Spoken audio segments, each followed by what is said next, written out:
Whiteboard saya sudah kelihatan? Sudah, Bu. kelihatan, Bu. Sudah, Bu. Ya, saya review dulu materi tentang koreksi kesalahan ya. Perubahan akuntansi dulu deh.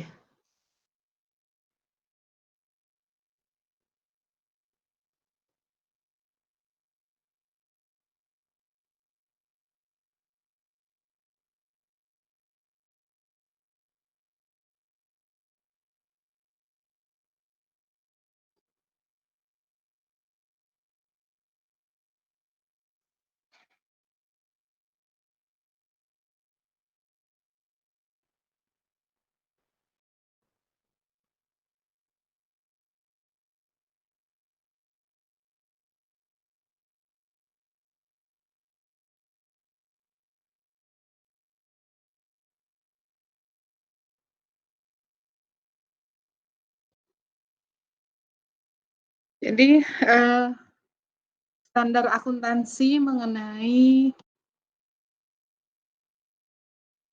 accounting changes and error itu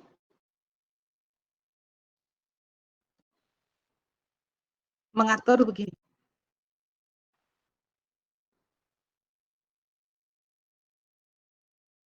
Akuntansi itu boleh ada perubahan ya. Boleh nggak ada perubahan? Boleh sebenarnya ya, boleh. Tapi diharapkan sangat jarang terjadi ya. Kenapa? Karena perubahan itu akan mengganggu komparabilitas laporan keuangan. Ya, itu akan sangat terganggu karena adanya adanya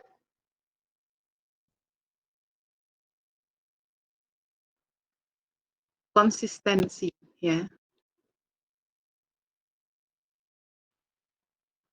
Kalau suatu prinsip atau kebijakan itu tidak diterapkan secara konsisten, maka dia akan laporan keuangannya itu tidak comparable. Misalnya gini ya, misalnya ada satu entitas yang tadinya menyajikan depresiasi misalnya tadinya menggunakan straight line, kemudian diubah menjadi accelerated method ya. Kemudian kita bandingkan nilainya gitu ya. Nilai depreciation expense tahun ini dengan tahun kemarin. Maka ketika kita bandingkan sebenarnya perbandingan itu menjadi tidak berarti gitu ya, karena metode yang digunakan itu tidak konsisten. Sama seperti kalau misalnya gini, saya memberikan data berapa waktu yang saya habiskan untuk perjalanan dari rumah ke kantor, misalnya gitu ya. Hari ini saya ke kantor misalnya 15 menit, terus besoknya lagi 30 menit, besoknya lagi hanya 3 menit gitu. Tapi ternyata metode yang saya pakai untuk pergi dari rumah ke kantor itu tidak sama gitu ya. Maka tren data yang dihasilkan dari metode yang tidak sama itu menjadi sia-sia. Sehingga karena mengganggu komparabilitas gitu ya, maka harus ada perlakuan tertentu. Nah, perlakuannya bagaimana? Perubahan akuntansi itu ada dua ya. Ada perubahan prinsip atau policy, accounting policy, ada perubahan estimasi. Perubahan prinsip ini diperbolehkan ya, asal akan menghasilkan informasi yang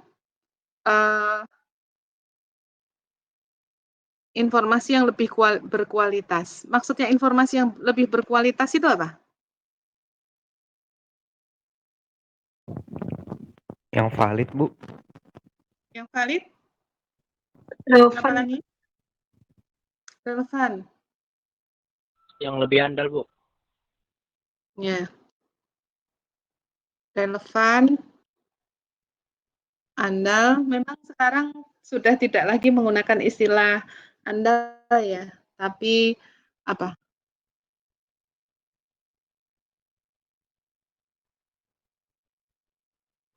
Istilahnya apa? Selain andal.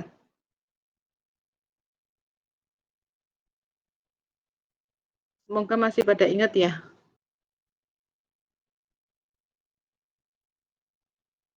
Jadi intinya perubahan prinsip itu boleh, tapi asal dia menghasilkan informasi yang lebih berkualitas. Nah, lebih berkualitas itu maksudnya apa? Lebih menunjukkan kualitas informasi yang disebutkan di dalam karakteristik kualitatif information yang ada di dalam kerangka konseptual, gitu ya. Jadi boleh. Misalnya mengubahnya itu dari misalnya kontrak jangka panjang yang tadinya menggunakan pengukuran pengakuan income-nya itu menggunakan cost recovery menjadi percentage of completion ya, karena percentage of completion itu lebih baik dalam hal pengukuran, maka dia diperbolehkan gitu. Jadi nggak asal perubahan kebijakan ya. Yang dimaksud perubahan kebijakan itu adalah perubahan dari satu metode ke metode yang lain yang memang sama-sama generally accepted ya. Maksudnya generally accepted itu apa sih? Metode-metode yang diperbolehkan oleh standar akuntansi. Jadi kalau misalnya kalau dari LIFO ke FIFO ya itu namanya koreksi kesalahan karena LIFO sekarang sudah tidak boleh lagi digunakan gitu ya. Jadi harus dari one accepted principle ke another accepted principle gitu. Jadi nggak bisa kita menggunakan mengubah dari sesuatu yang nggak boleh menjadi sesuatu yang diperbolehkan, itu berarti itu dianggap sebagai satu koreksi kesalahan. Nah, yang kedua adalah perubahan estimasi. Ya, perubahan estimasi ini dianggap sebagai sesuatu yang normal, gitu ya, sesuatu yang normal. Makanya nanti ketika perubahan estimasi, nanti perlakuannya itu kita menggunakan pendekatannya itu adalah pendekatan kalau perubahan prinsip menggunakan pendekatan retrospektif ya. Kalau perubahan estimasi karena dia dianggap sesuatu yang normal, maka nanti ini pendekatannya adalah prospektif. Jadi dengan pendekatan prospektif itu tidak perlu menyesuaikan laporan keuangan di masa lalu ya. Jadi perubahannya itu pengaruhnya hanya mempengaruhi laporan keuangan tahun berjalan dan yang ke depan ya. Kalau retrospektif ini nanti kita melaporkan ya, melaporkan seolah-olah policy itu sudah diberlakukan ya, sudah diberlakukan sejak lama ya, sejak sebelum-sebelumnya gitu. Kemudian kumulatif efeknya, kumulatif efek itu harus disajikan. Di dalam apa? Biasanya pengaruhnya itu ke mengubah saldo return earning di awal ya. Sampai di sini ada yang masih bingung nggak dengan prinsipnya atau dengan teorinya perubahan akuntansi ini?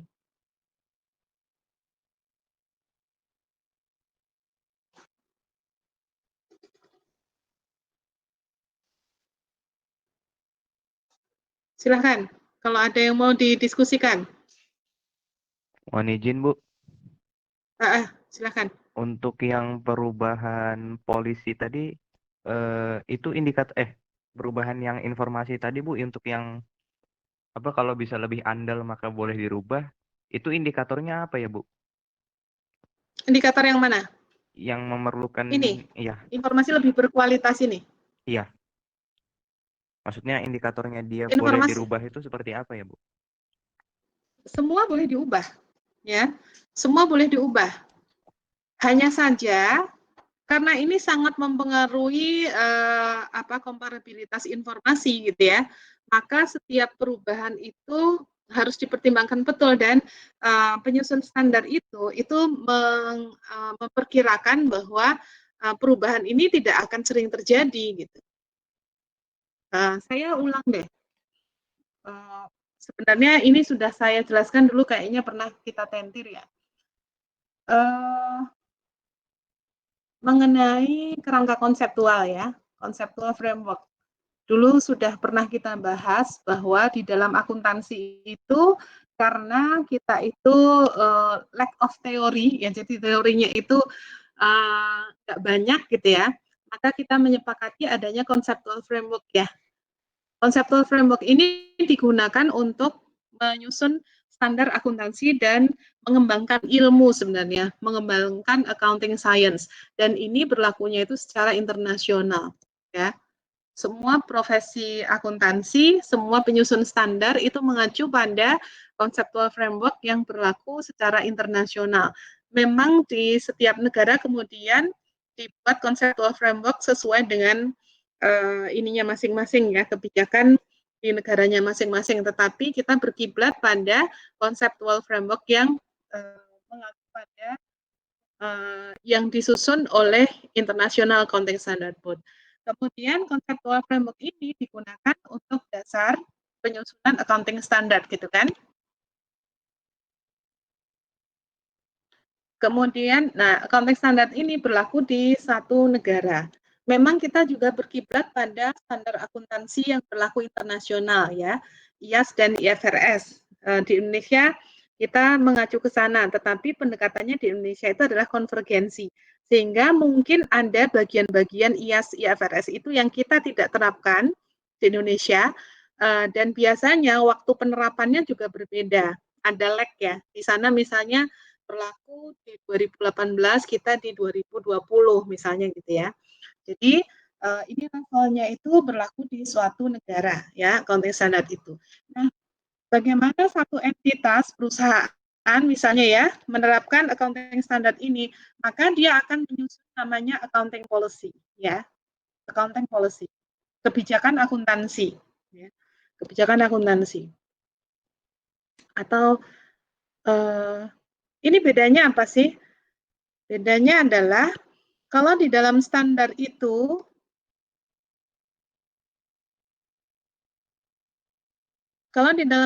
ini banyak alternatif.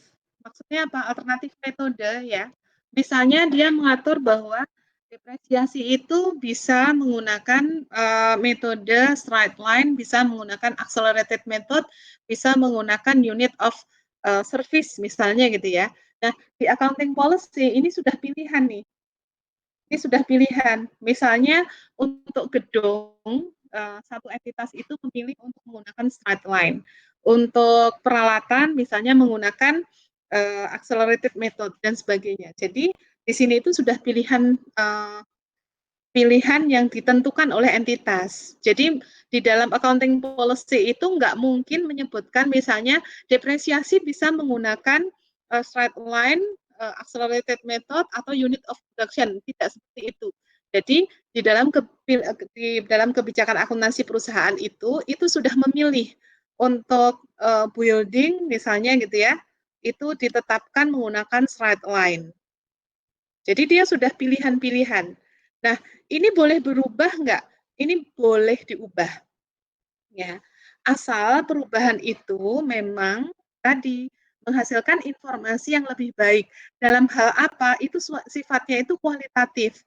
Jadi setiap entitas yang melakukan perubahan kebijakan akuntansi itu harus menyebutkan di dalam catatan atas laporan keuangan alasan perubahannya itu apa gitu. Karena ini akan sangat mengganggu komparabilitas ya. Jadi laporan keuangan itu kan disajikan secara comparable ya. Misalnya 2019 itu dengan 2018 sebelahnya gitu. Kalau komparatif seperti ini misalnya di sini straight line, saya pakai contoh yang lain karena untuk yang metode depresiasi ini akuntan bersepakat untuk memasukkan sebagai bagian dari perubahan estimasi ya. Misalnya ini menggunakan inventory-nya ya misalnya ya. Inventory menggunakan average gitu ya. Di sini inventory-nya itu menggunakan FIFO. maka informasi ini nggak bisa dibandingkan gitu, karena menggunakan informasi yang dihasilkan dari metode yang berbeda. Nah, supaya komparabilitasnya ini tidak terganggu, bagaimana? Jadi kalau misalnya di 2019 itu dia mengubah ke FIFO gitu ya, maka dia menyajikan kembali informasi 2018 meskipun waktu itu masih menggunakan average gitu ya, dia sajikan kembali dengan menggunakan FIFO. Ke belakang lagi lebih baik, misalnya 2017 ada informasi lagi, dulu juga pakai average, kemudian di 2019 kita sajikan kembali menjadi FIFO. 2016 disajikan lagi boleh FIFO gitu. Sampai ke belakang, berapa lama dikatakan ukurannya adalah kalau praktis, practicable gitu ya. Kalau praktis, maksudnya praktis itu apa sih?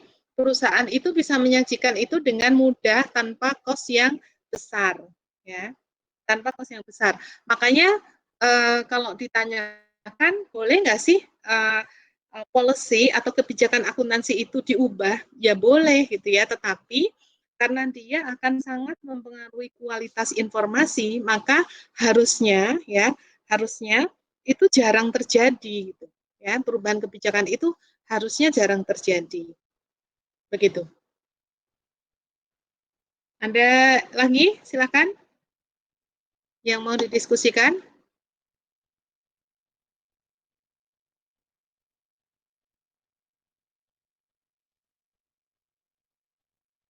Mengenai teorinya. Tadi pendekatannya untuk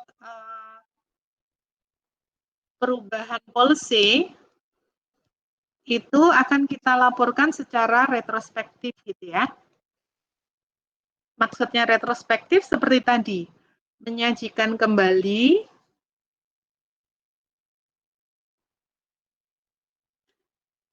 informasi elemen yang terpengaruh akibat perubahan itu gitu ya, seolah-olah policy sudah diterapkan sejak lama, sejak sebelumnya. Sudah diterapkan sejak sebelumnya, supaya tadi terjadi komparabilitas informasi gitu ya. Kemudian yang kedua adalah karena perubahan itu kemudian akan mengubah misalnya elemen laba, maka kumulatif efeknya gitu ya akan kita laporkan dengan menyesuaikan saldo awal RE. Gitu. Caranya seperti ini. Nah, kalau perubahan itu perubahan estimasi, maka dia secara prospektif saja. Kita nggak perlu menyesuaikan informasi masa lalu yang yang penting kita menggunakan estimasi baru itu untuk melakukan penyajian informasi ke depan gitu ya, pada periode sekarang dan periode yang akan datang. Nah, kalau error bagaimana? Error itu bukan perubahan, error ya error gitu ya. Error itu satu kesalahan yang harus dikoreksi. Harus dikoreksi. Nah, cara ngoreksinya gimana? Harus dianalisis pengaruh errornya. Ya, pengaruh errornya itu harus ke mana saja. Makanya tadi saya sampaikan sebenarnya kalau error itu mudah perlakuannya gitu ya. Tetapi kita harus paham benar akibat error itu elemen apa saja yang dipengaruhi oleh kejadian kesalahan tersebut gitu ya. Jadi misalnya banyak di kelas saya itu yang nanya, Bu, caranya kita tahu kesalahan itu sudah counterbalance atau tidak, itu dari mana sih gitu? Cirinya apa? Yang nggak ada, harus dianalisis gitu ya. Harus dianalisis apakah kesalahan itu sudah counterbalance atau belum. Gitu. Teman-teman sudah paham mengenai counterbalance, uncounterbalance kan ya?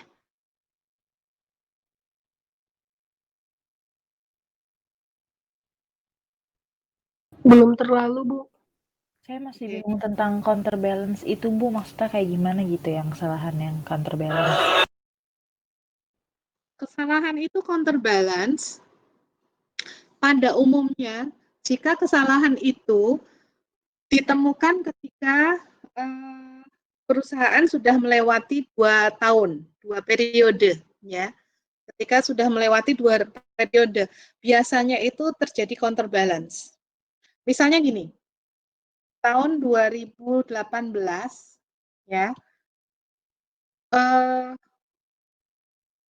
gaji karyawan di akhir tahun itu lupa tidak di-accrue, misalnya ya.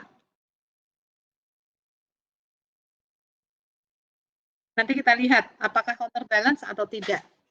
Misalnya gaji itu diberikan setiap tanggal 25. Padahal tahun kalender itu kan sampai dengan 31 Desember ya. Jadi ada misalnya misalnya kalau dalam sebulan itu misalnya ya, ini contoh saja ya. Sebulan itu ada gaji yang dibayar itu misalnya 300 juta.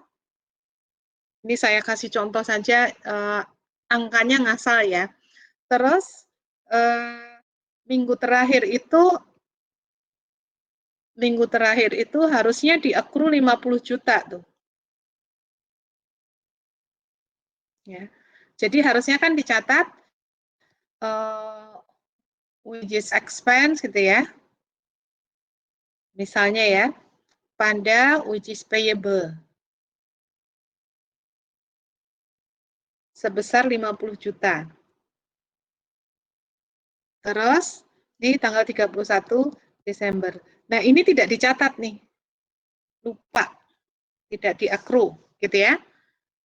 Kemudian Januari 25 Januari dia mencatat biasa saja wages expense pada cash sebesar 300 juta misalnya gitu ya. Ini upah misalnya upah buruh ya. Wages expense pada cash sebesar 300 juta. Nah, kondisi ini menyebabkan apa? Menyebabkan di laporan keuangan 2018 ya, expense-nya apa? Understate. Karena tidak dicatat sebesar 50 juta. Ya kan? 50 juta. Akibatnya karena expense-nya understate, maka net income juga Overstate. sorry.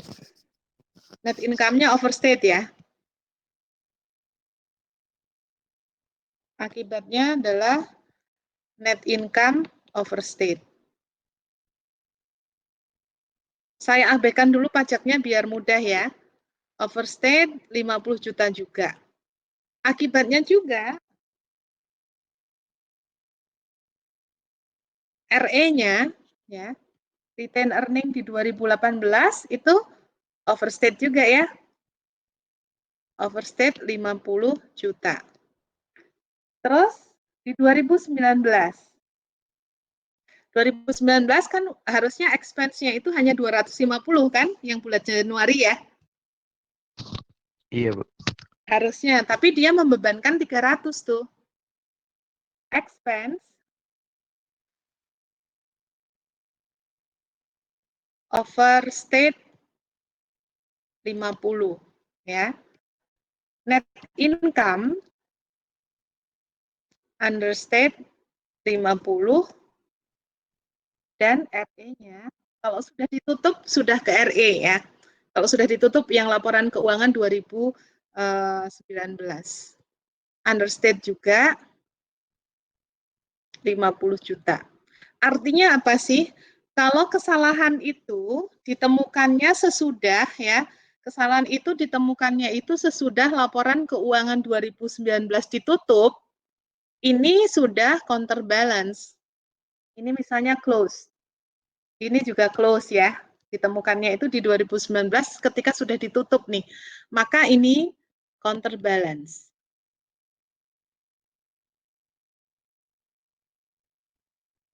Karena di sini RE-nya over 50, di sini RE-nya under 50 gitu ya. Jadi ini akan saling menyesuaikan, saling koreksi gitu. Itu namanya counterbalance. Tapi kalau kesalahan itu ditemukan ketika laporan keuangan 2019 itu belum ditutup gitu ya, maka beda lagi. Kalau laporan keuangan 2019 belum ditutup, maka ini uncounterbalance.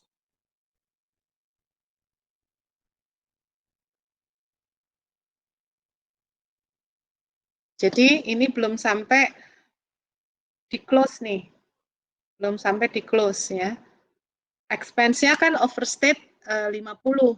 Berarti kalau dia di laporan keuangan 2019 itu misalnya ditemukannya itu ketika membuat adjustment ya di akhir tahun misalnya gitu ya. Oh ternyata tahun kemarin itu ditemukan dia belum dikoreksi gitu ya. Maka expense-nya di 2019 di jurnal RE pada which is expense sebesar 50 misalnya. 50 juta kan tadi. Terlalu tinggi 50 juta gitu ya. Ini karena uncounterbalance, dia belum secara otomatis disesuaikan karena di 2019 itu masih ada overstatement terhadap expense. Ya. Nah, ketika counterbalance, meskipun kita tidak perlu membuat jurnal, ya, meskipun tidak perlu membuat jurnal, tapi perlu melakukan restatement atas laporan keuangan 2018 dan 2019, ya, itu.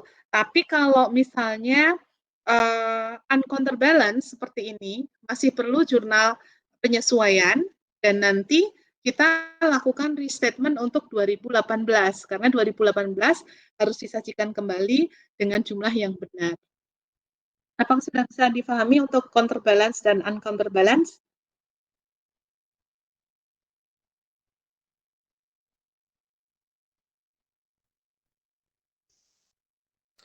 Bisa, Bu. Biasanya salah satu tandanya itu adalah kalau laporan atau kesalahan itu ditemukan sudah melewati 2 tahun fiskal ya. Kalau sudah melewati 2 tahun fiskal biasanya counterbalance, tapi tetap harus dianalisis terlebih dahulu. Gitu. Baik, kita lanjutkan ke soal ya. Atau ada yang mau didiskusikan dulu soal teorinya? Monggo silahkan.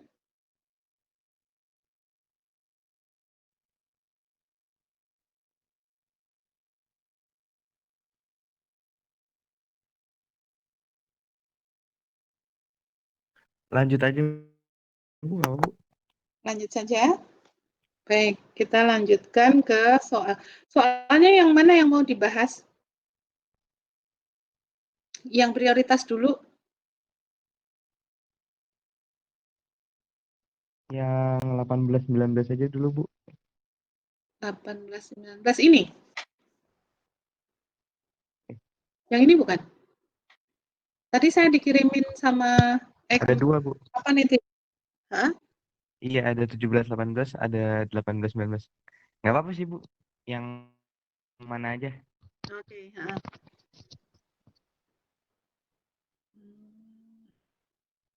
bisa nggak ya saya coret-coret di sini? Bisa ya?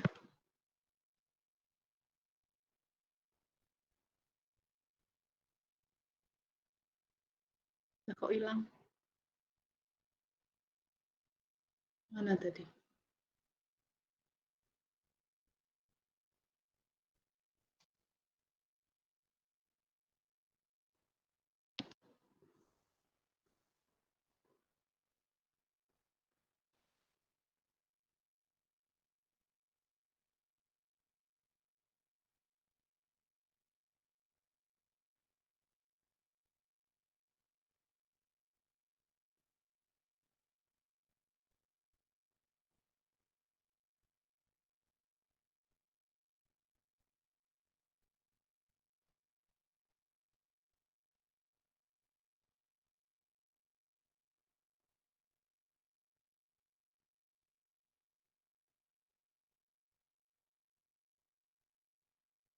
Ini misalnya ya, 2 Januari 2018, PT Nidya membeli mesin. Harga belinya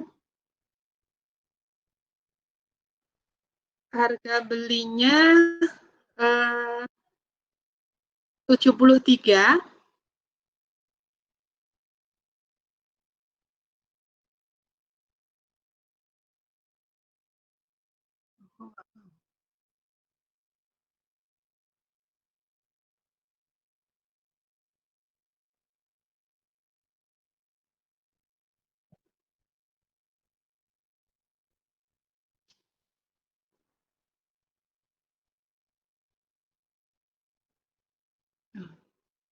Harus di sini ternyata.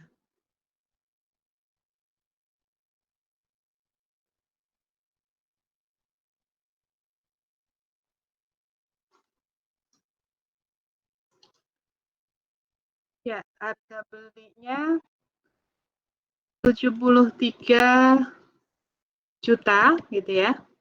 Harusnya kan biaya pengiriman itu plus biaya pengiriman ya, itu menjadi cost ya.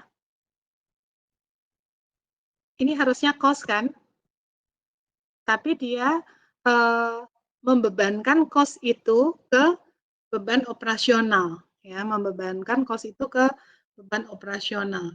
Sehingga kita bisa mengatakan bahwa operating expense di 2018 itu overstate, ya, terlalu tinggi. Sebesar berapa? Sebesar 2 juta. Kemudian akibatnya lagi apa? Nilai aset, ya. Sebentar.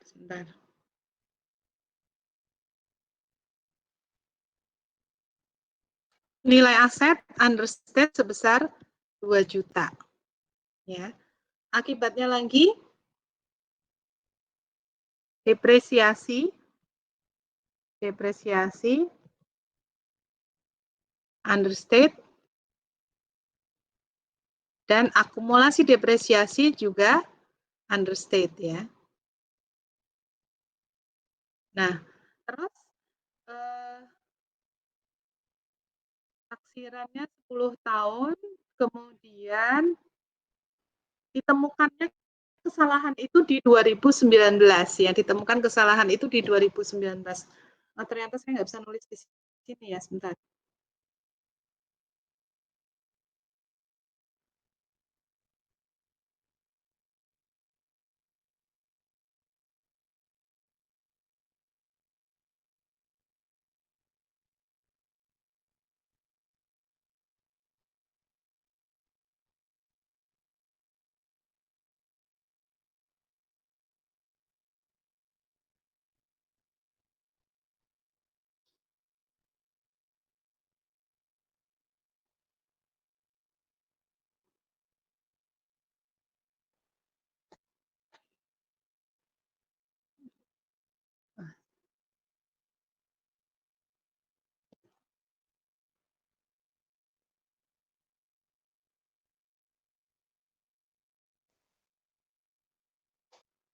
Jadi tadi 2018 ya, operating expense-nya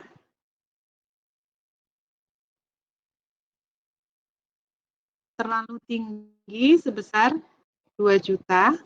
Kemudian depreciation expense terlalu rendah sebesar, tadi kan didepresiasikan 10 tahun tanpa nilai residu, jadi terlalu rendah 200.000 ya, 10 tahun ya, 2 juta dibagi 10 ya. Akumulasi depresiasi juga terlalu rendah 200.000. Cost asetnya ya, apa tadi, peralatan ya, equipment-nya itu juga terlalu rendah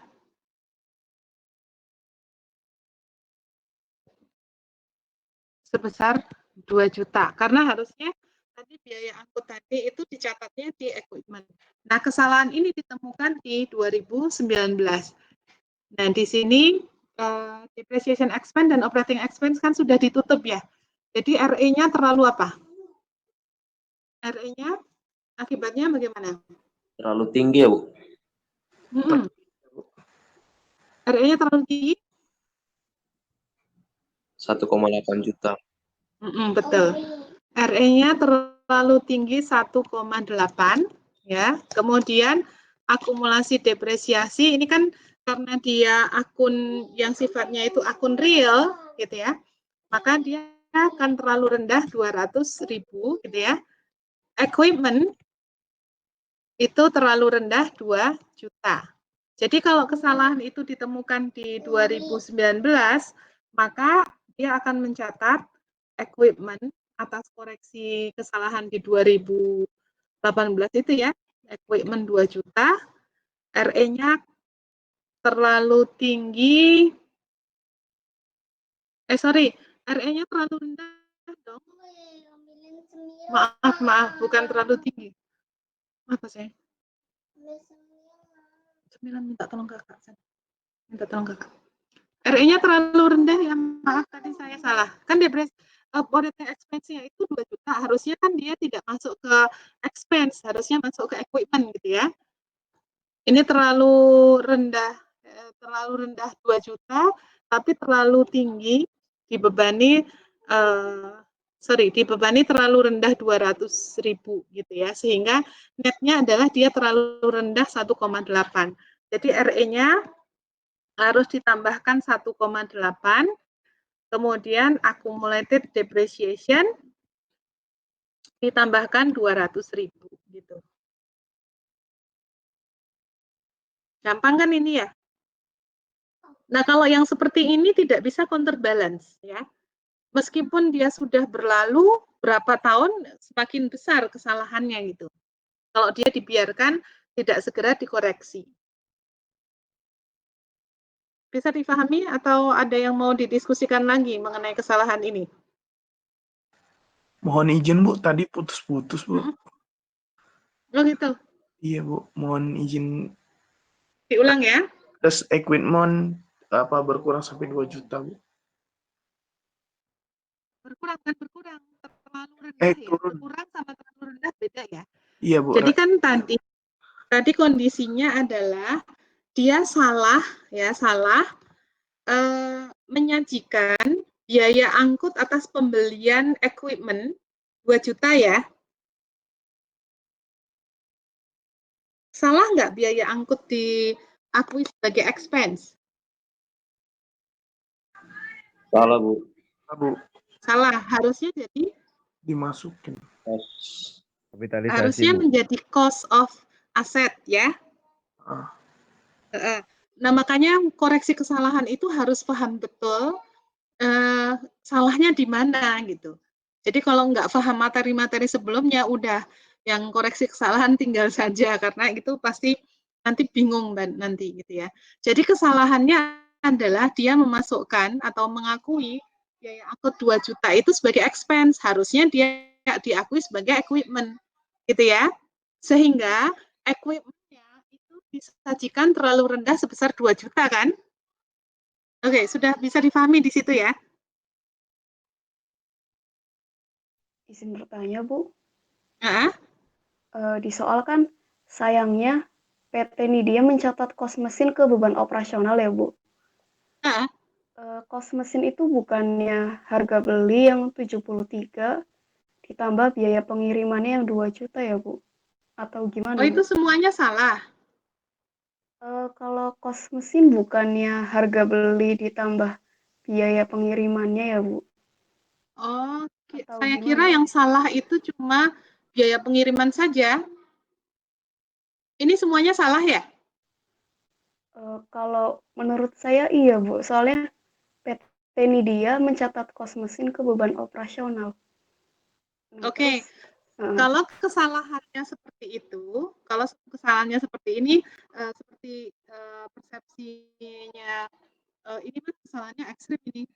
Biasanya yang real itu salahnya itu hanya mencatat komponen cost ke beban operasional gitu. Kalau kesalahannya seperti itu ya saya ubah ya. Jadi ini tergantung sifat kesalahannya seperti apa ya. Umi lagi ada bimbingan sebentar ya.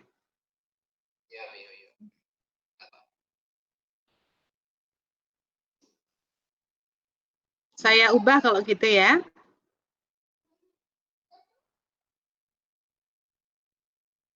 Meskipun saya bilang ya ini soalnya kurang realistis ya. Kenapa kurang realistis? Ya mosok mencatat cost mesin semuanya ke expense gitu kan.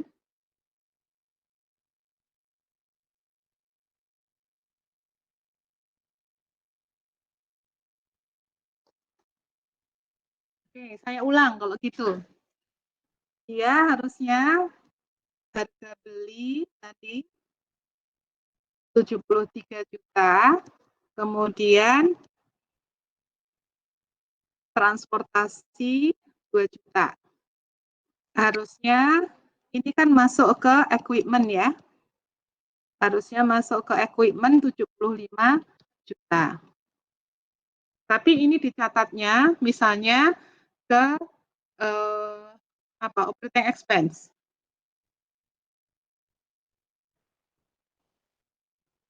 75 juta. Ini kesalahannya. Ya. Sehingga akibat dari kesalahan ini, operating expense di 2018 tadi ya, 2018 itu overstate sebesar 75 juta. Ya. Kemudian asetnya understate sebesar 75 juta. Ya kalau ini mah gampang ya berarti ya. Kemudian harusnya dia menyajikan depreciation expense sebesar 7,5 juta kan. Dan akumulasi depresiasi sebesar 7,5 juga. Nah ini tidak dicatat, maka di 2019 ya tinggal benerin aja gitu. Jadi equipment-nya dicatat 75 juta gitu ya. Kemudian akumulasi depresiasi kan harusnya 7,5 tuh. Ya. Harusnya akumulasi depresiasi 7,5. Kemudian RE-nya disesuaikan berapa? Dia kan overstate 75 tetapi understate karena understate 75 juta tapi overstate 7,5 gitu ya. Jadi netnya dia terlalu rendah sebesar 60 berapa? 67,5 Bu. 67,5 gitu. Kalau kesalahannya itu semua cost equipment-nya itu diakui sebagai operating expense. Itu di 2019. Oke, ada yang mau didiskusikan?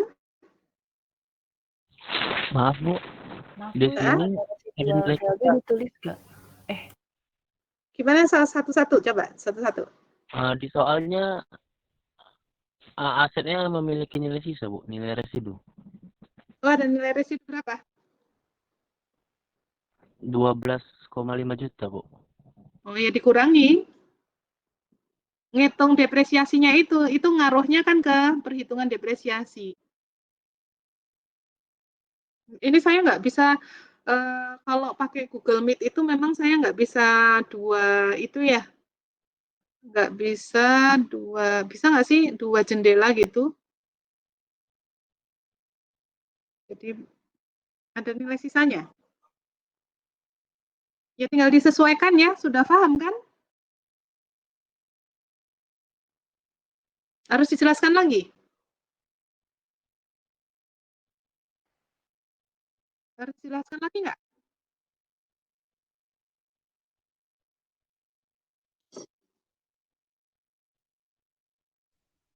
Sepertinya nggak usah Bu. Soalnya kan tinggal ganti di angka aja kan, Bu? Mm. Tapi jurnal tetap kan, Bu? Iya, jurnalnya tetap seperti tadi, cuma depreciation expense-nya bukan 7,5 berarti ya. Jadi 75 dikurang 2,5 dikurang 12,5 dikalikan dibagi 10. 10. Jadi depreciation expense-nya bukan 7,5 tapi berapa tuh?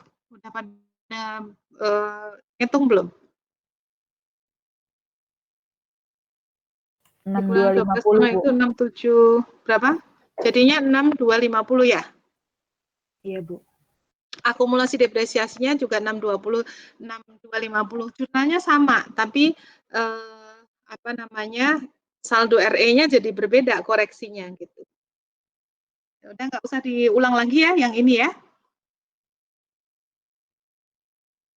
Iya, Bu. Lanjut aja, Bu. Oke, lanjut saja ke soal yang lain.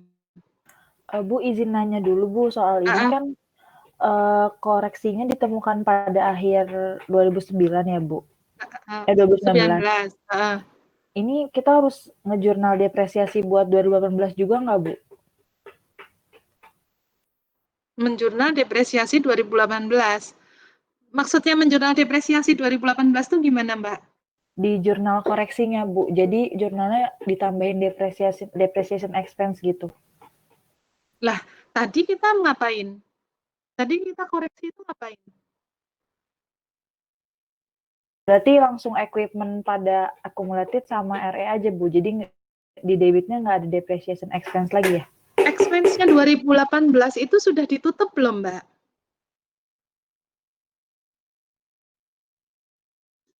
Mungkin maksud Dina 2019, Bu. 2019 atau 2018 Mbak Dina? 2019 Bu, maaf. Oh, kalau 2019 ya di jurnal sendiri. Kan dia harusnya sudah benar kalau di 2019 dia nemu kesalahan itu. 2019 tetap dicatat sendiri ya. Jadi jurnal koreksi tadi itu untuk koreksi 2018. Mending dipisah antara jurnal koreksi dengan jurnal penyesuaian 2019 daripada nanti bingung. Nanti teman-teman tambah bingung kalau dicampur gitu ya. Oh, jadi dipisah ya, Bu. Ya, makasih, Bu. Kalau tadi Mbak Dina nanyanya 2018 loh. Kalau 2018 itu sudah kita jurnal pada saat jurnal koreksi itu, makanya kita perlu jurnal koreksi gitu ya. Jurnal Iya, koreksinya itu untuk ngoreksi depreciation expense yang tidak dicatat di 2018 ya. Tapi kan di 2018 itu kesalahannya itu dua. Dia mengakui cost of asset menjadi expense sehingga return earning-nya itu terlalu rendah gitu ya. Dan dia tidak mengakui depreciation expense. Akumulasi depresiasinya, makanya akumulasi depresiasi kita tambahkan, cost of asset-nya itu kita tambahkan ya. Kemudian pengaruh RE-nya itu kita sesuaikan gitu. Nah, di 2019 dia sudah harusnya sudah menjurnal dengan benar depreciation expense pada accumulated depreciation sebesar 6.250 gitu ya. Baik, iya, Bu, terima lanjut. kasih. Sebentar, soal yang mana ya?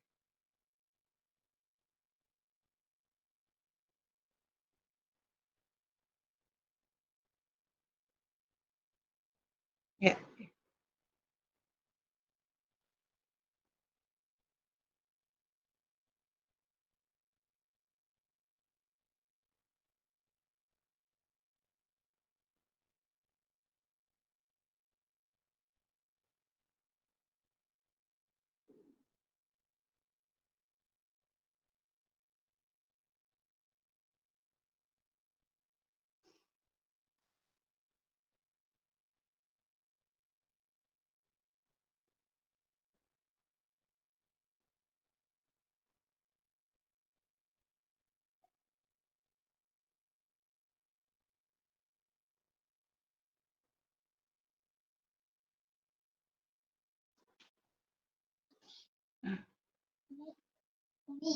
Ya.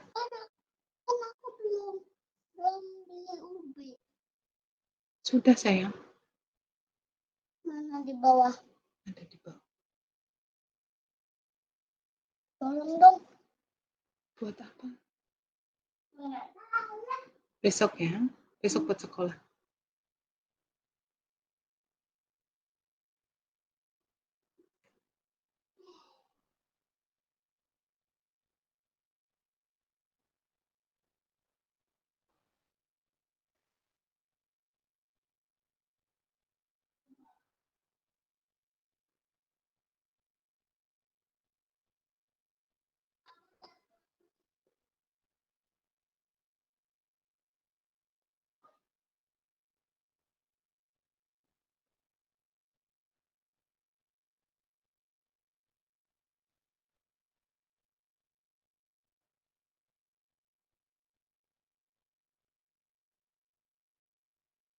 Oke, ini di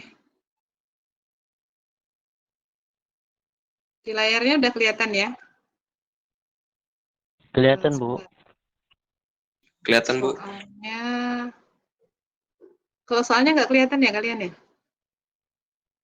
Iya Bu, tidak kelihatan Bu. Oke, saya mulai soal yang ini 2017, 2018, bentar. Yang 2018, 2019 itu yang mana saja sih? Maaf Bu, dilanjut aja ke yang 2017-18 Bu, soalnya tadi ada yang minta Bu, ada yang Oh, yang mana? yang 2017-2018 aja Bu, 21.10 Bu. 21.10, oke. Yang PT Dina ya? PT Dina melakukan review internal itu ya? Atas catatan atas laporan keuangan akhir tahun 2017 terkait dengan proyek jangka panjang. Karena terdapat ketidakpastian tinggi dan ada cedera kontrak, 2017 PT mengubah pengakuan pendapatan sebagai berikut. Sebelum 2017 menggunakan percentage of completion itu melaporkan 580 ininya apanya ini? Oh ya, pendapatannya ya. Sebelum 2017 mengakui pendapatan 580 dan 2017 200.000. Kemudian cost recovery 150 dengan menggunakan cost recovery itu dia menyajikan pendapatannya itu 150 dan 65.000. Di samping itu 65 juta. Di samping itu terkait dengan aset mesin bubut untuk proyek jangka panjang tersebut terdapat fakta bahwa pada 2013 silam mesin bubut impor merek Fani yang dibeli dengan pengeluaran biaya sebagai berikut: harga beli, biaya impor, uji coba, dan biaya pemeliharaan. Pada 2017, auditor internal yang baru menemukan ternyata semua biaya tersebut dibebankan pada tahun pembelian. Usia ekonomis mesin 20 tahun. Baik, ini berarti dia melakukan perubahan dari percentage of completion ke cost recovery karena adanya one prestasi namanya ya. Jadi kalau idealnya kontrak jangka panjang itu pengakuan pendapatannya itu menggunakan percentage of completion ya.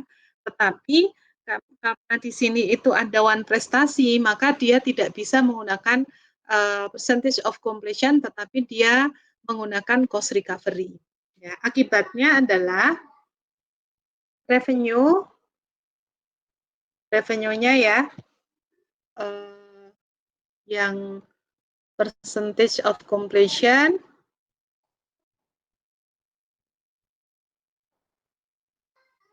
dan cost recovery itu ternyata ada perbedaan ya. Ini 2017, ini sebelumnya. Ini juga 2017, ini sebelumnya. Dia melaporkan di 2017 itu sebesar 580, kemudian 200 ya.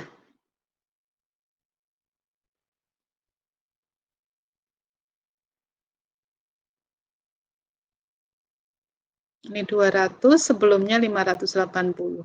Kemudian dengan cost recovery dia hanya menyajikan harusnya 65 dan di sini 150.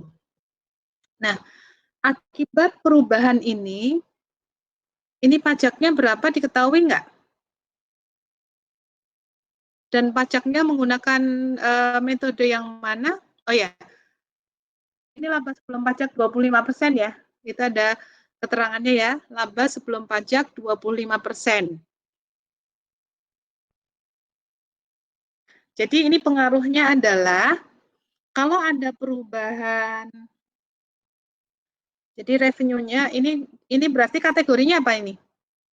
Perubahan apa? Kebijakan. Yang disampaikan oleh Ya? Perubahan apa? Policy ya.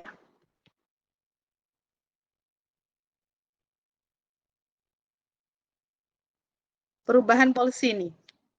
Kalau perubahan policy tadi, kita harus menggunakan retrospective adjustment. Kita menyajikan lagi informasi laporan keuangan tahun sebelumnya gitu. Di perubahannya itu terjadi di 2017 sehingga di 2017 itu kita harus sesuaikan. Penyesuaiannya bagaimana?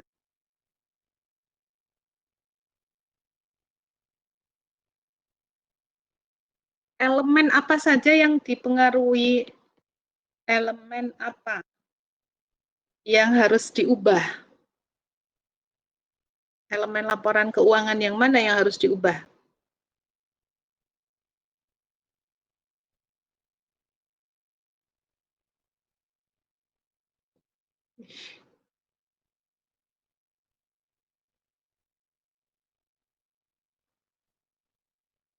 Elemen apa yang harus diubah? Revenue itu kalau di kontrak jangka panjang pengaruhnya kemana?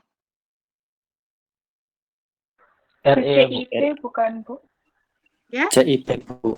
Ya, ke construction in progress.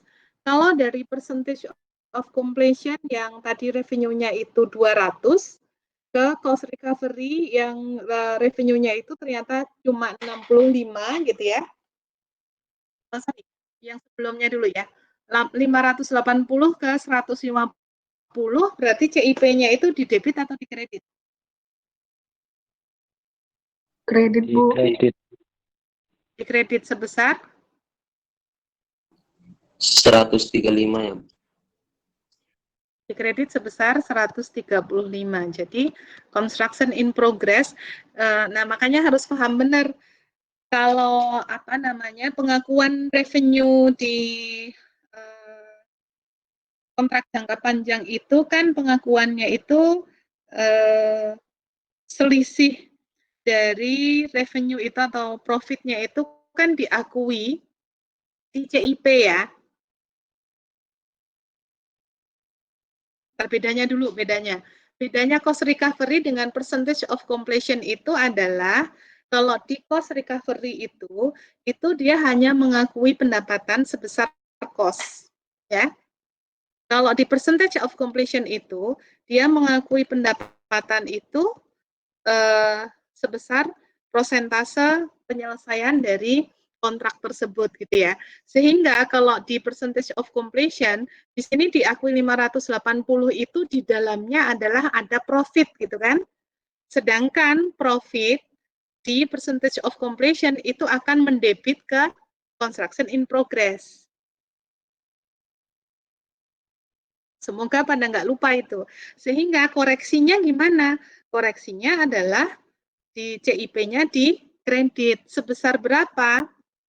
Sebesar 580 dikurang 150 gitu ya. Jadi selisihnya berapa itu? 430. Hah? 430 tapi net of tax. Karena ini akan mengubah juga pajaknya.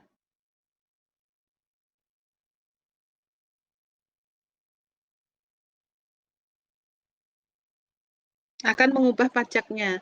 Kalau tidak disebutkan pajaknya tetap menggunakan percentage of completion. Pajaknya berarti untuk keperluan pajaknya juga akan ada perubahan misalnya. Ya, pajaknya di sini 25%. Jadi dia dilaporkan net of tax berapa?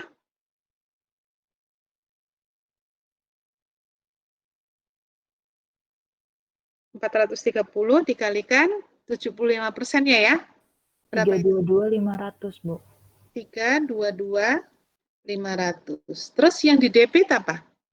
Ini kan tadi CIP-nya dikredit ya.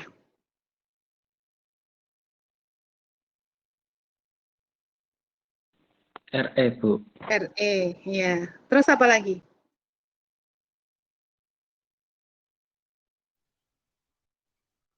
Deferred tax ya, Bu ya. Deferred tax-nya, Bu. Nah, deferred tax.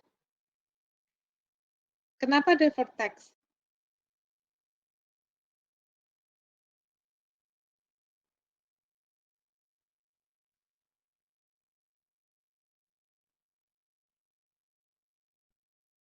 Deferred tax itu untuk apa? Jadi untuk pajaknya tergantung ya, tergantung apa? Tergantung apakah perusahaan itu misalnya metodenya yang dipakai itu sama atau tidak. Maksudnya metodenya sama atau tidak itu gimana? Metode untuk pengakuan pendapatan di akuntansi dengan pengakuan pendapatan di pajak itu apakah sama atau berbeda. Kalau dicontoh di buku itu kan selalu berbeda itu. Dia mengubah ke percentage of completion, tapi untuk keperluan perpajakan dia tetap menggunakan cost recovery. Sehingga selisihnya itu dia bukukan ke deferred tax liability gitu. Kenapa? Karena pendapatan akuntansinya lebih tinggi daripada pendapatan yang kena kewajiban pajak gitu. Jadi dia laporkan ke deferred tax liability. Tapi kalau di sini tidak disebutkan begitu, berarti dia mengubah juga untuk keperluan perpajakan. Bisa difahami nggak?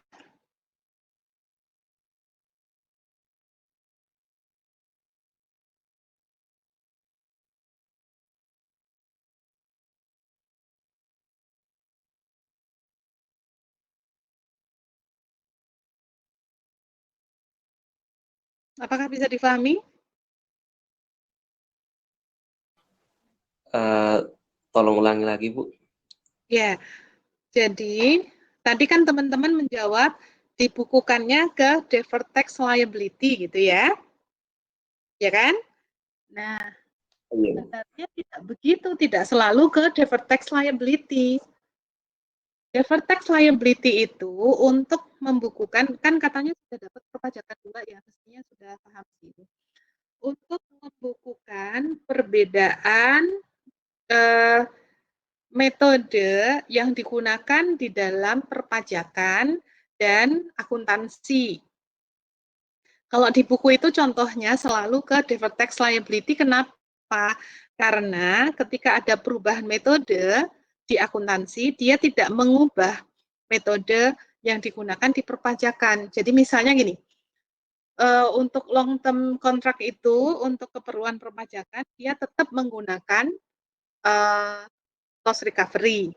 Nah, untuk akuntansi dia ubah menjadi percentage of completion. Otomatis akan timbul deferred tax liability atau deferred tax asset gitu ya. Kalau dalam hal cost recovery diubah menjadi percentage of completion akan timbul deferred tax liability. Tapi kalau dia ikut mengubah juga metode di perpajakan, di akuntansi dan di pajak sama, maka dicatatnya itu ke income tax expense atau income tax payable gitu. Karena akan mempengaruhi juga jumlah pajak yang dibayarkan. Dalam hal ini, misalnya ini kan pajaknya belum dibayar nih, sehingga tadinya kan sudah dicatat income tax payable-nya, ini misalnya belum dibayar ya, income tax payable-nya atau kalau sudah dibayar berarti nanti akan timbul income tax aset ya. Income tax payable-nya itu didasarkan pada pendapatan 580. Ternyata sekarang hanya 150. Berarti income tax payable yang diakui di 2018 itu juga terlalu tinggi gitu. Sehingga di sini dicatatnya itu di income tax payable. Ini tadi selisihnya berapa? Ini 25% dari 3 tadi berapa sih? Ini tadi dikredit ya? RE-nya di debit atau di kredit? Debit, Bu.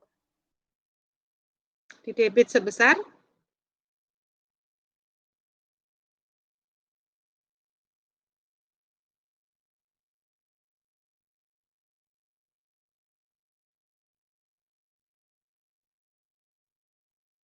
Rp430 ya, Bu? Sebentar. CIP-nya bertambahnya, oh bukan ya. CIP-nya betul bertambahnya berapa tadi? Ini salah nih saya. Sebentar. CIP-nya bertambahnya betul ya, Mbak? Tadi harusnya 400.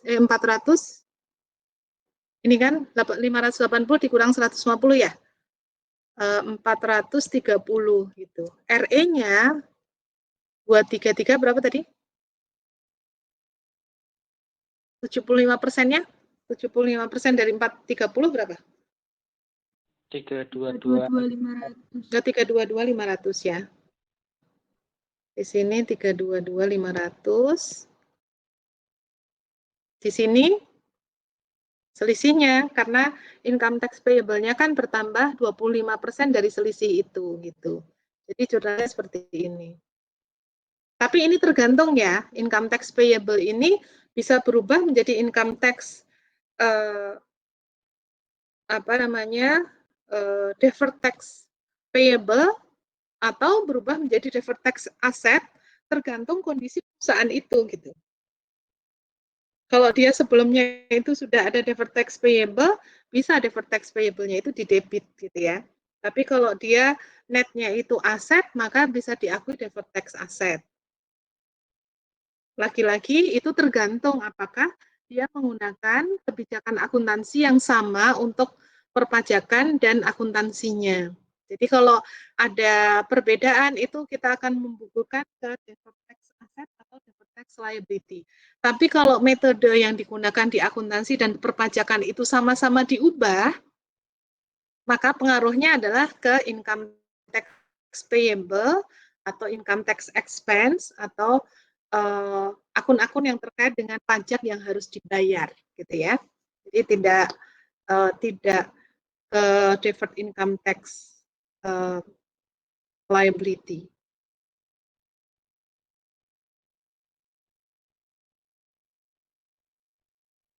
Nah, ini efeknya juga, ini kan efek dari perubahan RE ini kemudian menyesuaikan RE 2019 awal. Menyesuaikan RE awal 2019. Nanti di laporan retain earning-nya, saldo awal RE 2019 itu harus disesuaikan. Nah, kalau di sini tidak ada informasinya, berarti kita nggak perlu bikin laporan ya. Nggak perlu bikin laporan. Apakah sudah bisa dipahami ini? Untuk yang income tax payable, income tax asset, deferred tax payable, deferred tax asset, deferred tax liability, deferred tax asset, abaikan dulu deh. Nanti kalau keluar soal itu semoga sama dengan di buku, jadi bukukan semuanya ke deferred tax ya. Baik, Bu. Disamakan di buku saja, karena akuntansi perpajakannya kan kalian nggak dikasih ya, jadinya bingung juga menjelasinnya. Biasanya itu 1 semester sendiri akuntansi pajak.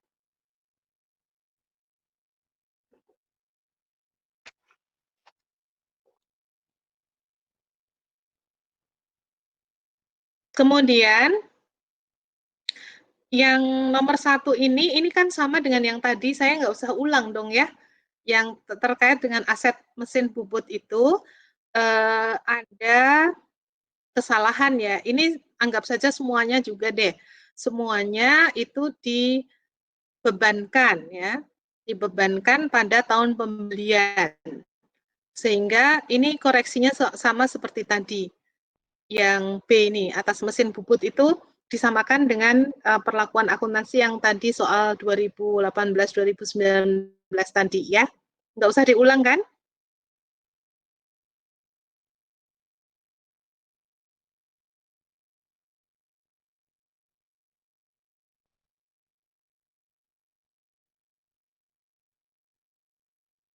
Bagaimana? Nggak usah diulang ya? Iya, Bu. Iya, Bu. Lanjut aja, Bu. Siap, Oke. Bu. Ya. Nomor 2, pada tahun 2017, perusahaan memutuskan mengubah metode piutang tak tertagih dari metode penghapusan langsung menjadi metode persentase penjualan.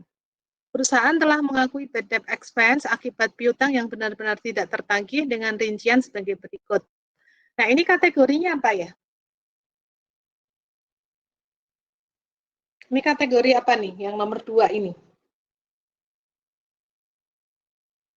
Estimasi ya, Bu.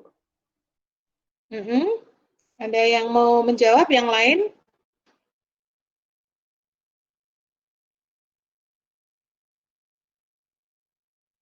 Uncounterbalancing bukan, Bu?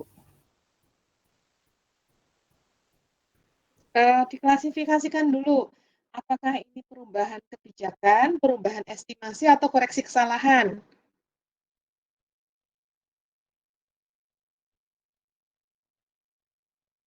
Kebijakan ya, Bu. Kebijakan, kenapa? Karena ini kan dia merubah metode, Bu. Tadi yang menjawab estimasi, kenapa?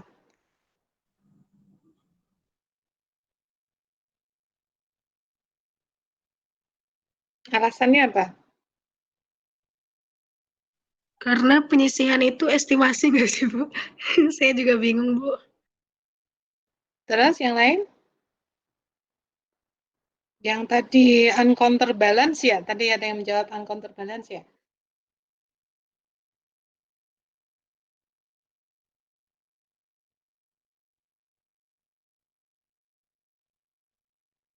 Baik. Untuk dapat menerapkan perlakuan akuntansi yang pas, kita harus tahu dulu ini itu jenisnya yang mana nih, gitu ya. Karena kan perlakuannya beda-beda.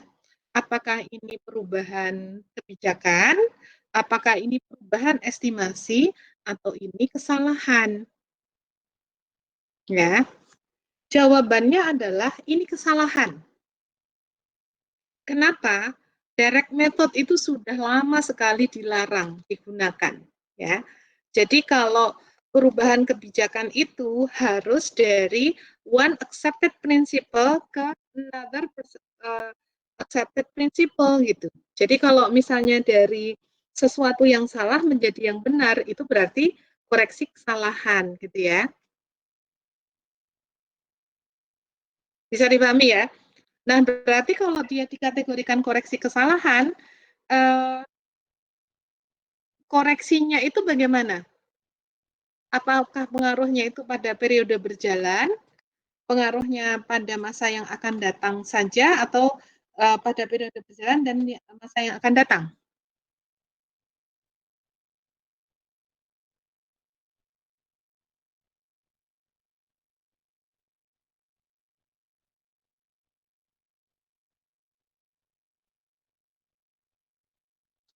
Mohon maaf, Bu, pertanyaannya apa tadi, Bu?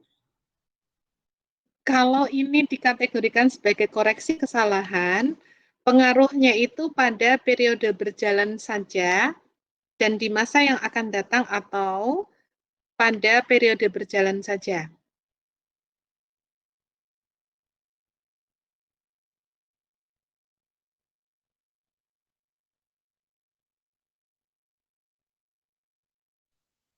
Periode perjalanan saja, Bu. Karena error Berjalan kan saja. enggak tiap kedepannya kan belum tentu ada error gitu.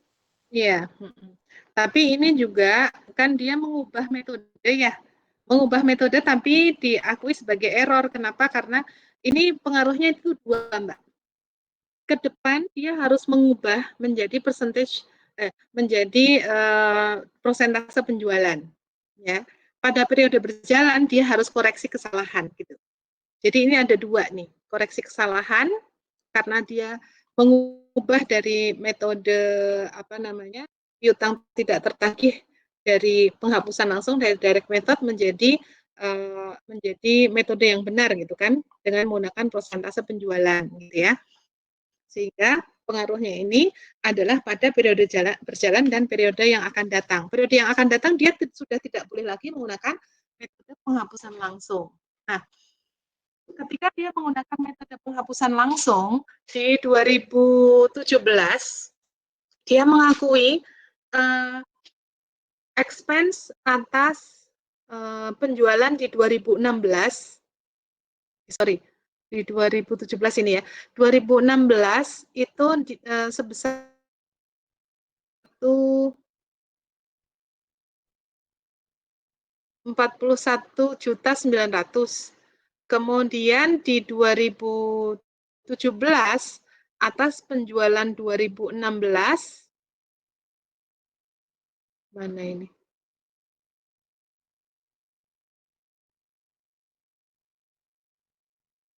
Penjualan 2016 diakui di 2016 itu sebesar 41.900 ya.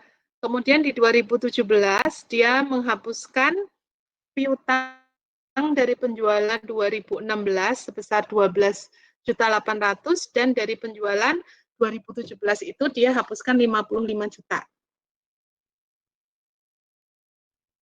Kemudian staff controller mengestimasikan bahwa terdapat tambahan bad debt sebesar 85 juta yang akan dihapuskan di 2018.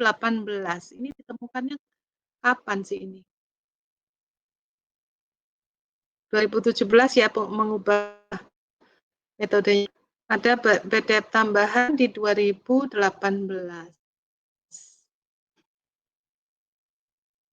Sebentar, ini lanjutannya mana lanjutannya?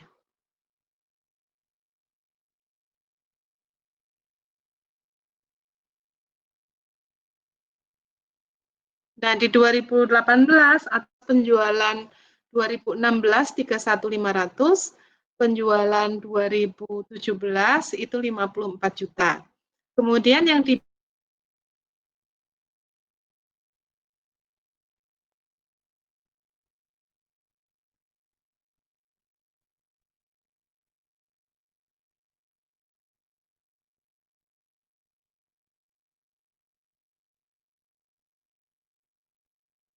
dengan asumsi pembukuan belum ditutup.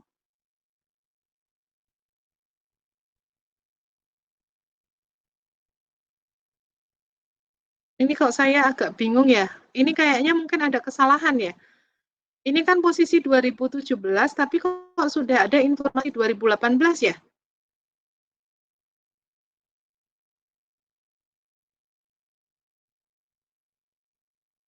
Oh, sorry. Staff controller mengestimasikan bahwa terdapat tambahan bad debt sebesar 85.500 yang akan dihapuskan di 2018 ya. Di 2018. Dengan ujian yang asalnya itu dari 2016 31.500 dan 2017 54 juta gitu. Jika diasumsikan 2017 itu net income-nya 1 miliar, maka diminta untuk menghitung net income, kemudian diminta untuk membuat jurnal per 31 Desember 2016.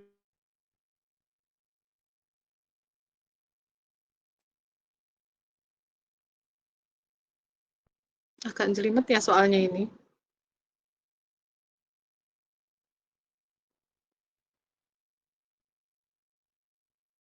Ya. Datanya saya tulis ulang di sini. 2016, 2017, ini dengan direct write-off. dengan write off dari penjualan, ini penjualannya,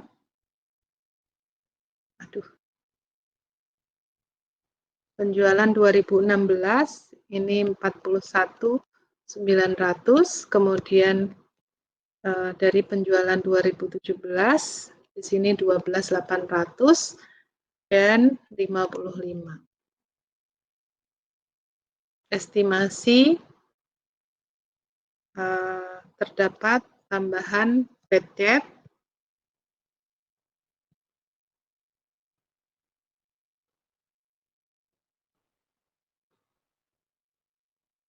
(2018) ya, sebesar 85 juta. Ini dari 2016-2017 sebesar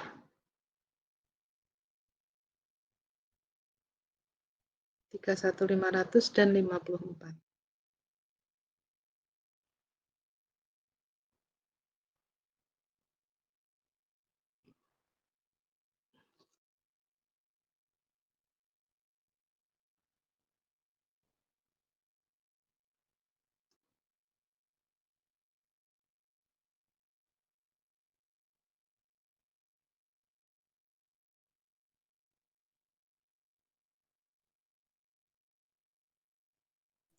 Bu, maaf Bu, itu estimasinya 85.500 Bu. 85.500 ya. Iya, Bu. Ya. Jadi yang sudah di jurnal di 2016 adalah didasarkan pada write off atas penjualan 2016 41.900 gitu ya. Nah, ada estimasi kan? Tadi ini memang soalnya menurut saya kurang jelas ya. Jadi 2016 ini soal yang B nih. Diminta untuk menjurnal jika 2016 itu belum ditutup. Berarti dia kan yang sudah dicatat begini, yang sudah dicatat itu adalah bad debt expense pada apa? HR ya? Iya, Bu. Iya, Bu. 41.900. Seharusnya, kan ini koreksi kesalahan nih. Seharusnya BDE pada AFDA. Berapa? Harusnya berapa?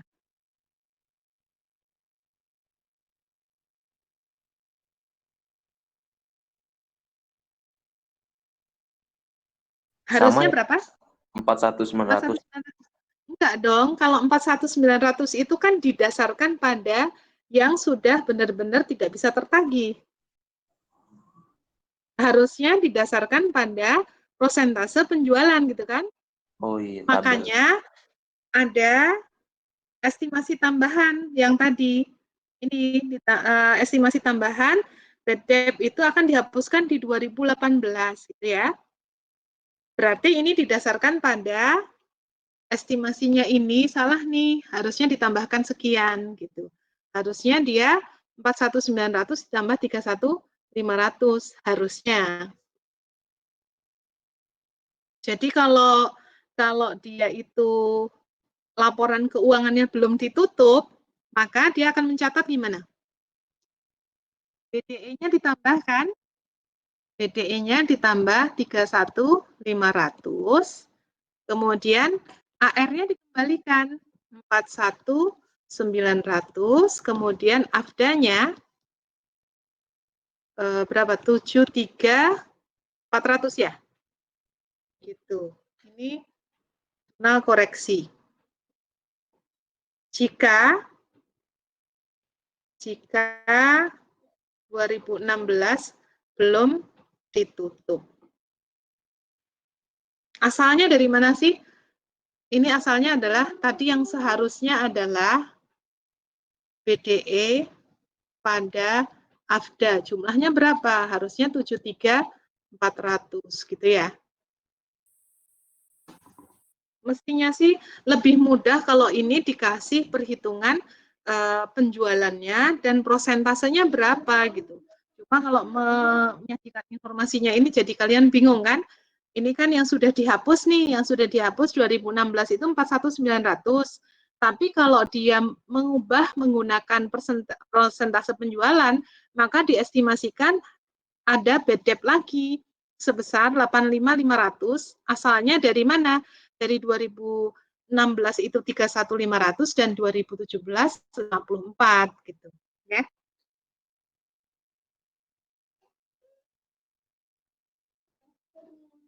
Apakah bingung? Ini pertanyaan yang kedua nih, yang B. Buatlah jurnal per 31 Desember 2016 dengan asumsi pembukuan belum ditutup, gitu ya. Kalau yang A gimana yang A? Yang A diminta untuk menghitung net income yang benar, ya. Net income-nya itu 1 miliar. 1 miliar tadi ya? Atau 100 juta? 1 miliar ya? 1 miliar, sedangkan kondisinya seperti itu. Nah, sekarang yang 2017 coba ya. Kita coba yang 2017 gimana? Nah, di sini aja yang 2017. Ini yang sudah dihapuskan, yang sudah dicatat adalah segini. Dia mencatat BDE pada AR. Sebesar berapa ini? 12.800 tambah 55. Berapa itu? 67.800. 67.800. Ini yang sudah di jurnal, ya, yang sudah di jurnal. Ini yang sudah di jurnal oleh entitas tersebut. Kalau menggunakan Kalau menggunakan metode yang benar dari persentase penjualan, dia harusnya mencatatnya gimana? BDE pada AFDA ya. Pada AFDA. Berapa?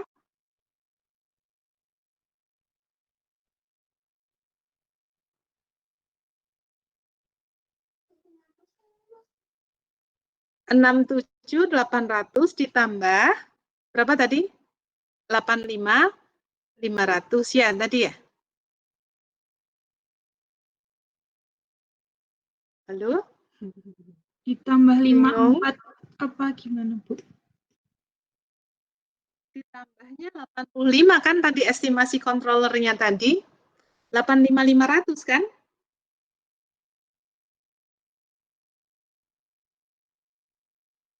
$85.500 ini berasal dari penjualan 2016 31.500, penjualan 2017 sejumlah 54.000. Makanya ini kan masih estimasi nih. Harusnya estimasi ini digunakan untuk nyusun laporan keuangan 2017 ya. Jadi 2017 tadi harusnya jumlahnya adalah 67.500. Ini kan tambahan perkiraan. Dengan menggunakan direct write off tadi sudah dicatat 67.500 itu asalnya dari mana sih? Asalnya dari AR penjualan 2016, account receivable dari penjualan 2016 itu sejumlah 12.800 ya. Account receivable dari penjualan 2017 itu adalah 55 juta. 12.800 dan 55 juta. Totalnya adalah 67.800. Nah, ada tambahan tuh dari controller yang akan dihapuskan di 2018 itu harusnya disisihkan terlebih dahulu kan? Jadi harusnya penyisihannya itu sejumlah berapa? 67.800 ditambah 85.500. Berapa itu? 153.300. 153.300. Jadi BDE-nya tinggal nambah berapa? Ini jurnal koreksinya nih.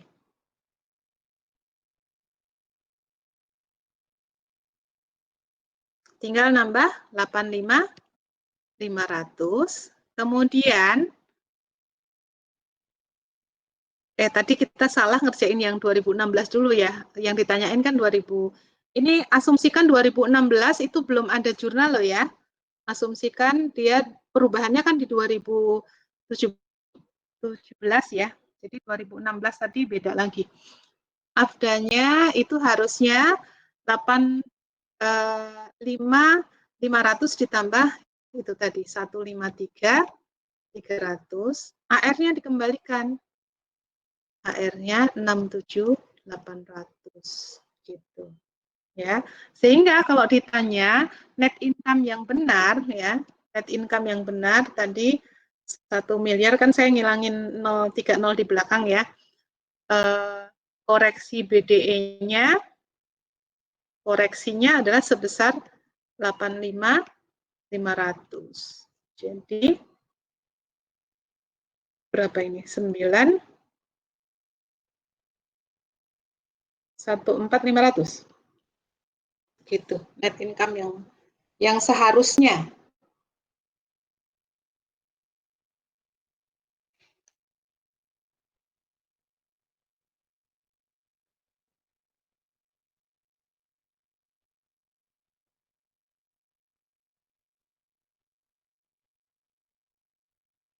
Baik, sampai di sini ada yang mau didiskusikan lagi?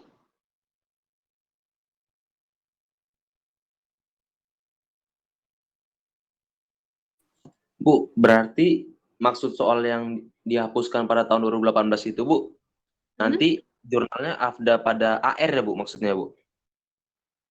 Yang akan dihapuskan di 2000, kan berarti dia kan perubahannya itu di 2017 ya?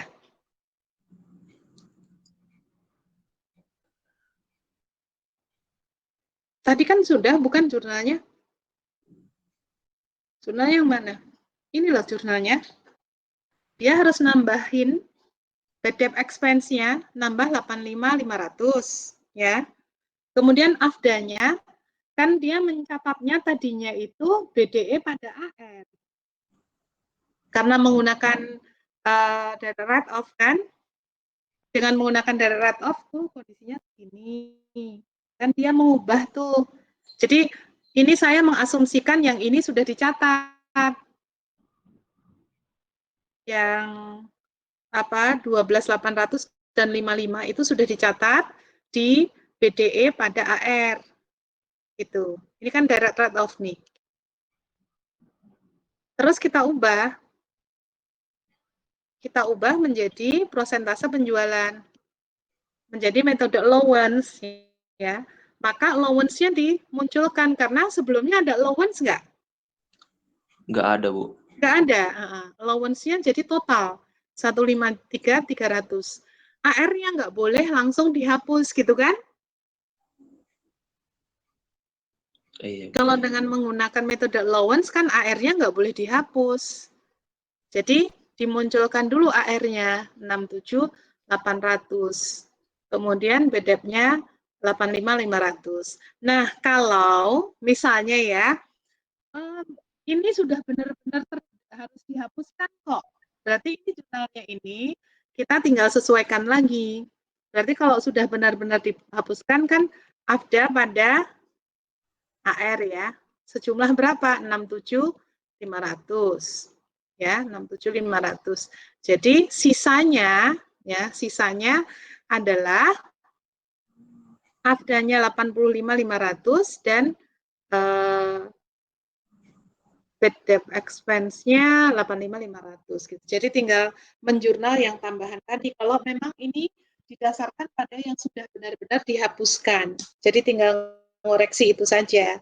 Kalau ini sudah benar-benar dihapuskan, memang kenyataannya begitu, nggak perlu disisihkan lagi karena memang sudah dihapuskan, berarti kita tinggal nambah bad debt expense pada AFDA sebesar 85.500 gitu.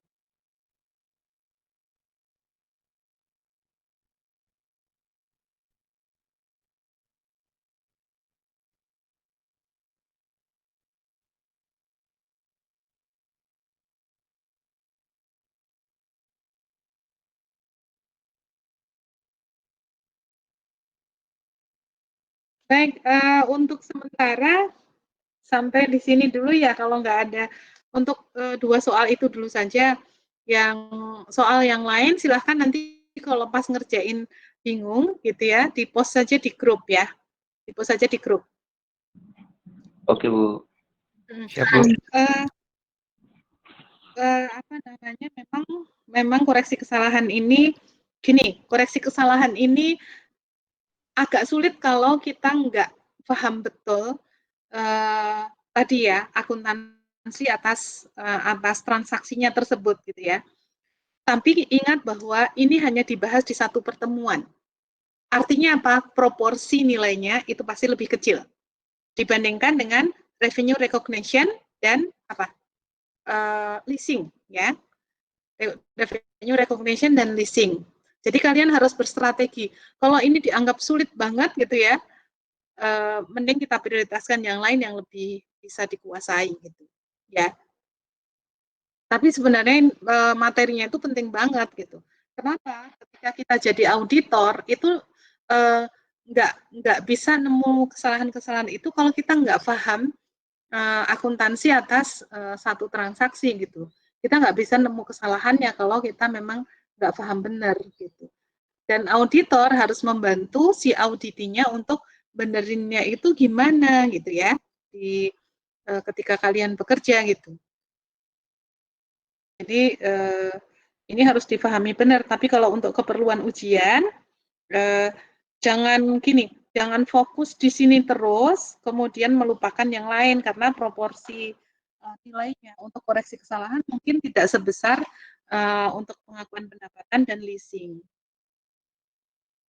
Jadi prosentase penilaian itu juga tergantung pada banyaknya waktu yang digunakan untuk membahas materi tersebut di kelas gitu ya. Jadi ya fokus dengan apa yang benar-benar kalian kuasai ya. Siap, Bu. Oke, Bu. Sementara itu dulu ya. Besok saya yakin kalian juga harus beraktivitas pagi-pagi. Jadi nanti kalau untuk soal yang lain silahkan didiskusikan. Meskipun kita nggak ini lagi. Pekan depan masih boleh sih kalau mau ada pertemuan lagi gitu ya, silahkan. Kemudian kalau Anda yang punya masalah pribadi yang harus dibicarakan, minta tolong saya di WA saja ya. Karena apa namanya di aplikasi itu jarang saya tengok-tengok itu ya. Siap, Bu.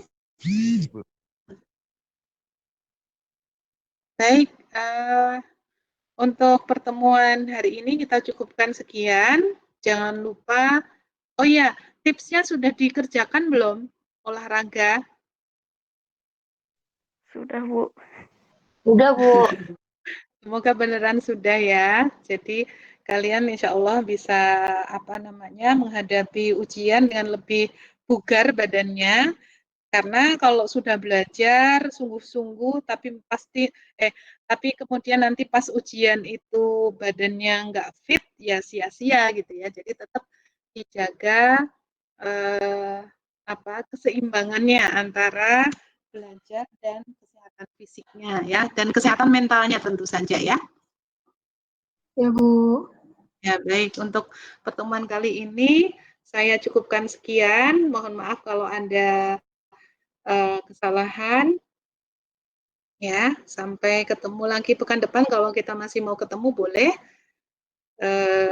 Masih ada 1 minggu kan kuliahnya ya. Kemudian ujiannya tanggal 18, mulai tanggal 18 kan?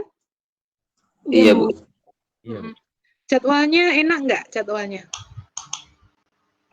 Berat sih, Bu. Agak padat sih, Bu. Minggu kedua itu sampai 5, aduh. Minggu keduanya 5. Oh ya, karena minggu pertamanya cuma 2 ya? Iya, Bu, banyak tanggal. Kenapa nggak ditunda aja ya? Kenapa nggak ditunda pekan depannya gitu? Pengennya seperti itu, Bu. Tapi katanya sih kesulitan karena teman-teman yang D1 itu akan PKL atau apa gitu. Saya bilang ya udah yang D1 aja yang ujian duluan. Ya, tapi kalau kampus sudah menetapkan kadang-kadang memang ya mereka nggak bisa juga seenaknya ganti-ganti ya. Ya semoga kalian tetap sehat. Ingat bahwa setiap beban yang berat itu kalau kita bisa berhasil menyelesaikan, insya Allah itu akan menimbulkan kompetensi baru gitu ya. Kita akan punya level soft skill yang baru gitu ya. Insya Allah ini akan menguatkan kita untuk bekal kita nanti gitu ya. Ya, Baik, Bu. saya tutup. Mohon maaf atas kesalahan yang saya insya Allah tidak sengaja ya. Assalamualaikum warahmatullahi wabarakatuh. Makasih Bu. Makasih banyak, Bu. Waalaikumsalam warahmatullahi wabarakatuh. Terima kasih. Waalaikumsalam warahmatullahi wabarakatuh. Terima kasih Bu. Ya, sama-sama.